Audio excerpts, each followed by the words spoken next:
Étienne, devant le grand conseil, déclarait: Hommes à la tête dure, votre cœur et vos oreilles ne veulent pas connaître l'alliance.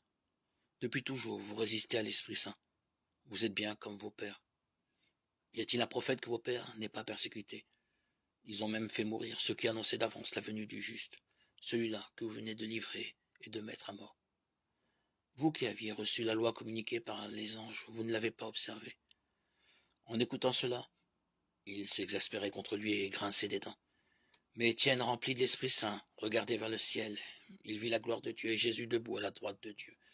Il déclara: Voici que je contemple les cieux ouverts, le Fils de l'homme est debout à la droite de Dieu. Ceux qui étaient là se bouchèrent les oreilles, se mirent à pousser de grands cris.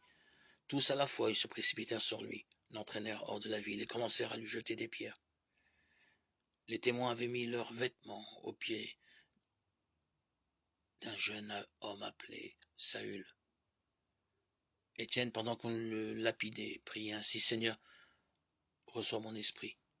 Puis il se mit à genoux et s'écria d'une voix forte: Seigneur, ne leur compte pas ce péché.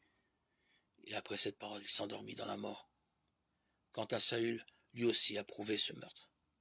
Lecture du livre des Actes des Apôtres, 7, 51 à 8. Voici maintenant le salut, le règne du Christ. Avant le voyant de l'Apocalypse, Étienne avait contemplé Jésus debout à la droite de Dieu. Le royaume inauguré par le Christ dans sa résurrection est ouvert à tous les hommes qui croient en lui et qui renaissent de l'eau et de l'esprit, sont entrés par le baptême dans le mystère de sa mort et de sa vie. Venez les bénis de mon Père, nous disait Jésus, Matthieu 25, 34. Demandons-lui humblement la grâce de la fidélité pour que nous ne rendions vaine aucune des promesses de Dieu. Voici maintenant le salut, le règne, la puissance de son Christ.